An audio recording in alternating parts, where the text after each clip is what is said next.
અમારા ચેહરભાઈએ સતત 15 વર્ષથી ભાજપ કાર્યાલયની અંદર પોતે એટલી સેવા કરી અને એના કદર સ્વરૂપે અમને નાના માણસને જો પ્રજાપ આપતું હોય તો અમારા માટે ગૌરવની વાત છે. એવા અમારા ભાઈ શ્રી ચેહરભાઈને તાલુકા ડેલિગેટને એમને ભાજપે કદર કરી અને એમને ચૂંટણી લડવા માટે એમની નાહાથી છતાં પણ એમને કદર કરી અને ટિકિટ આપી. એ બદલ ભાજપનો પણ ખૂબ ખૂબ આભાર. ભાજપના કાર્યકર્તાઓ જેમને રસ લઈ અમારા ચેહરાભાઈને અને દેવેન્દ્રભાઈને ટિકિટમાં જેમને જેને મદદ કરી એમનો પણ ખૂબ ખૂબ આભાર. તો હવે આજના કાર્યક્રમમાં આપણે વિનંતી કરીએ પરમ પૂજ્ય એવા શ્રી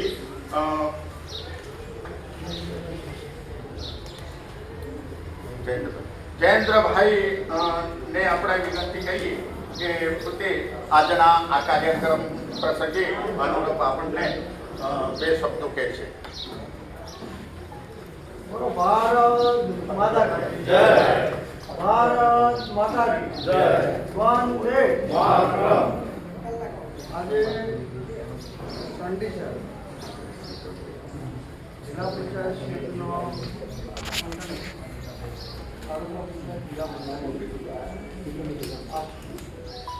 સ્વરાજની ચૂંટણી લડી એનામાં શ્રી ગણેશ કાર્યાલયનું ઉદઘાટન એટલે આપણે કાયદેસર આજે